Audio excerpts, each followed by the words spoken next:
Educar en salud mental para vivir más y mejor. Entender qué factores biológicos, psicológicos y ambientales y en qué medida son claves en la aparición de los trastornos mentales es uno de los grandes retos de la investigación sanitaria. Más allá de los genes, debemos ser conscientes y poner nuestro empeño en conocer otros elementos ambientales que influyen en nuestro estado mental y pueden ser factores de riesgo, como el estrés social, las drogas, la polución o elementos que disminuyen la probabilidad de padecer un trastorno mental, así como la alimentación, el ejercicio físico o la actividad intelectual.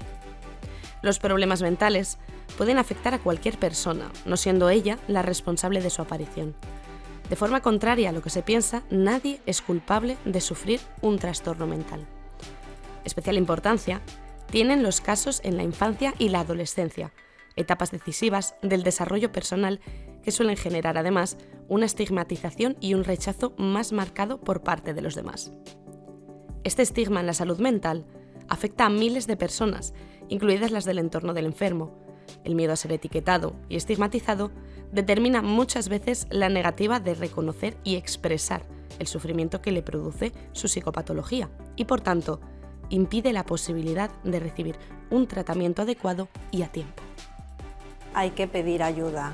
Tampoco es signo de debilidad ni de inseguridad. Es parte de un trastorno que tiene una base biológica y que es necesario en ocasiones pedir ayuda a la gente que tienes cerca, a tus padres, por ejemplo, o a un profesional para que te ayuden con un tratamiento a mejorar y a que todos estos síntomas vayan desapareciendo. Importancia de la educación en salud mental. Es necesario concienciar a la población acerca del abordaje de los problemas de salud mental.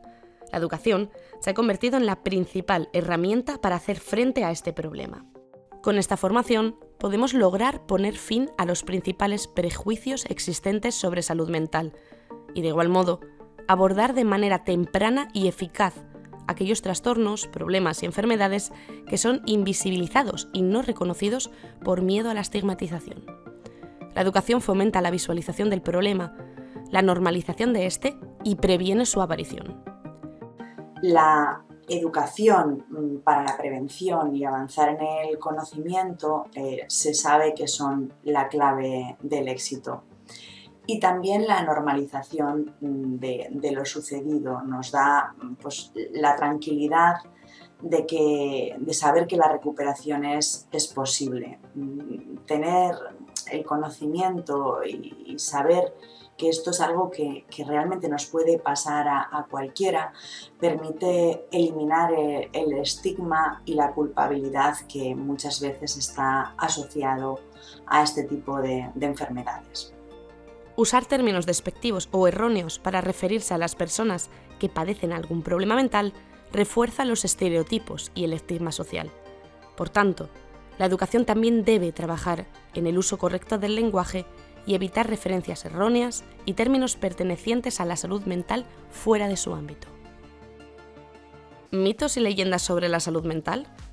Las medidas con las cuales se puede educar en salud mental y eliminar los estigmas sociales comienzan con la necesidad de desmontar los principales mitos y leyendas sobre la salud mental.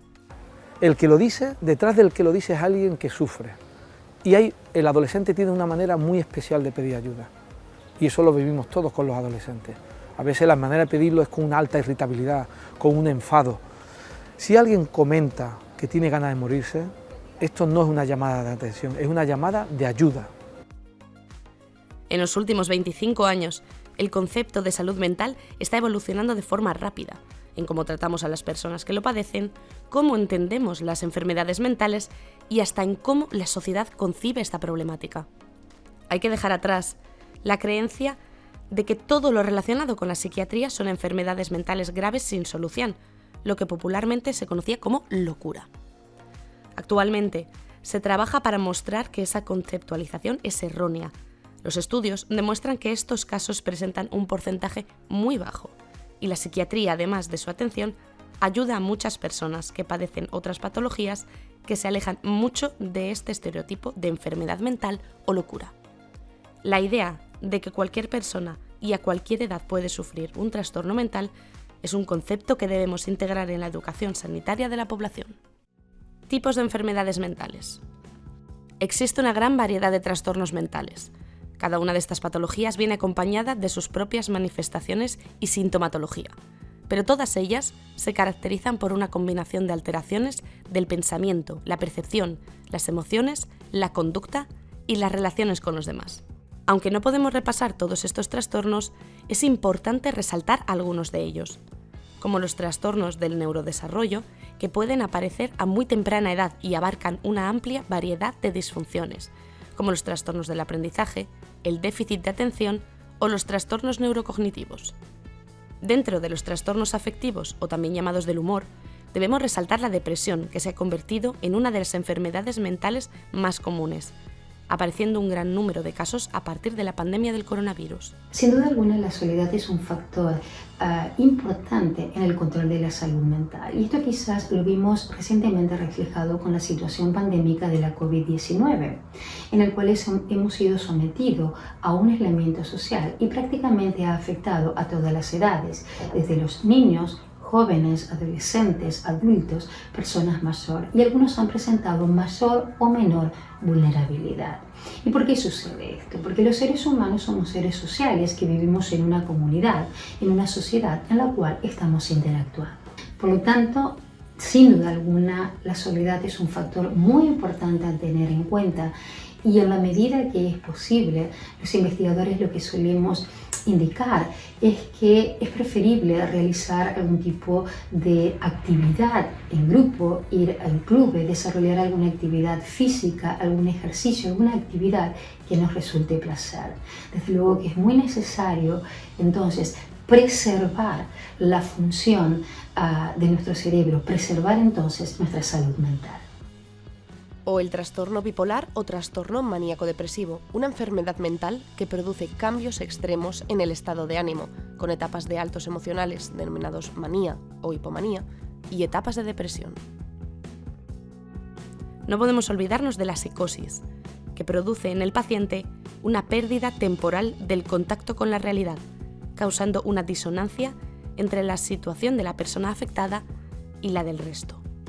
Un primer episodio psicótico es la forma con la que denominamos lo que le ocurre a las personas que presentan por primera vez síntomas psicóticos. Los más representativos son los conocidos como síntomas positivos y en concreto las alucinaciones y los delirios. Por ejemplo, escuchar voces dentro de la cabeza o tener la convicción de que alguien nos vigila son los más frecuentes. No es raro en la vida cotidiana experimentar ansiedad en ciertos momentos, y más si llevamos una vida estresante. Sin embargo, si esa ansiedad y preocupación son excesivas, continuas, difíciles de controlar e interfieren en las actividades diarias de las personas, se convierten en patologías y pueden pasar a ser signos de diversos tipos de trastornos de ansiedad o de enfermedades mentales en general. La ansiedad y el estrés son parte de una respuesta normal del cuerpo y de la mente ante una amenaza. Cuando una persona siente que hay una amenaza, en el cuerpo se disparan y se liberan unas hormonas que son las hormonas del estrés, y lo que hacen es preparar al cuerpo para enfrentarse a esa amenaza. Por ejemplo, el corazón empieza a bombear más fuerte para que llegue toda la sangre a los músculos y a los órganos para huir, por ejemplo. Aumenta la frecuencia respiratoria, uno respira más rápido, y también se agudizan los sentidos porque estamos sintiéndonos amenazados. El propósito de la ansiedad en realidad es defenderte y prepararte para combatir esa amenaza. ¿Qué pasa? Que esto es normal, pero cuando la ansiedad aparece o estos síntomas aparecen sin ningún motivo aparente, o por ejemplo persisten durante mucho tiempo o son muy desproporcionados, es cuando empezamos a decir que hay un problema de ansiedad. El trastorno obsesivo-compulsivo es una de las enfermedades mentales que más interfieren en la actividad diaria del paciente y causan un mayor sufrimiento emocional, caracterizado por un patrón de pensamientos y miedos, entendidos como obsesiones, que generan comportamientos repetitivos o convulsiones. Todos habréis experimentado alguna vez en la vida un pensamiento intrusivo. Más del 95% de la población general los tiene. ¿Quién no ha pensado alguna vez, habré cerrado el coche? ¿Habré cerrado la puerta de casa? ¿Habré mandado este email? ¿O alguna vez ha estado asomado a un balcón y se ha imaginado tirándose o se ha imaginado saltando? La mayor parte de las veces estos pensamientos intrusivos pueden pasar por nuestra cabeza como una nube en una tormenta, entran y se van, no les echamos cuenta. En otras ocasiones a veces sí que tenemos que prestarles atención y nos obliga a tener que volver al coche a ver si lo hemos cerrado, ¿verdad? Pero lo que diferencia a las personas de la población general con los pacientes que tienen esta enfermedad es que cuando tú vas al coche y lo cierras, te quedas tranquila y te vuelves. Pero el paciente con el trastorno obsesivo-compulsivo puede necesitar una reiteración constante de conductas en las que nunca llegará el stop al cerebro. Esto también va a hacer que muchas personas tarden en buscar ayuda porque se piensan como malas personas en lugar de como enfermos. Y no lo son. De hecho, son víctimas de lo que les ocurre. La persona con trastorno obsesivo-compulsivo es una víctima de esos pensamientos un poco enloquecidos y absurdos que todos tenemos a veces. La ventaja, tiene tratamiento, se puede tratar y además muchas veces de forma eficaz y más eficaz cuanto antes busquéis la ayuda. Así que si esto os suena de que lo habéis sufrido en algún momento, lo estáis sufriendo, conocéis a alguien que os parece que sí, por favor, que acuda a pedir ayuda a salud mental. En la actualidad, y con la aparición de las nuevas tecnologías de la comunicación en Internet, ha surgido un nuevo trastorno asociado a los juegos online, el IGD, o Gaming Disorder, como una sintomatología semejante a la producida por los trastornos derivados del consumo de alcohol, cannabis o el juego. Su patrón es el uso excesivo y dilatado de juegos por Internet. Son muchas las enfermedades mentales que pueden aparecer a lo largo de nuestra vida. La sociedad tiene como objetivo conseguir una población más resiliente a estos problemas. Son los más jóvenes los que aún interiorizan la idea de que padecer estas alteraciones pueden ser un signo de debilidad, por lo que tienden a esconder los problemas por miedo a ser señalados. Por todo ello, es necesario dar a conocer las distintas enfermedades mentales, sus causas y tratamientos, eliminando los mitos y promoviendo la inclusión e integración social de los pacientes. Si se educa entendiendo y visualizando los problemas de salud mental como una normalidad, fomentamos la atención profesional, la acción preventiva y la mejora personal.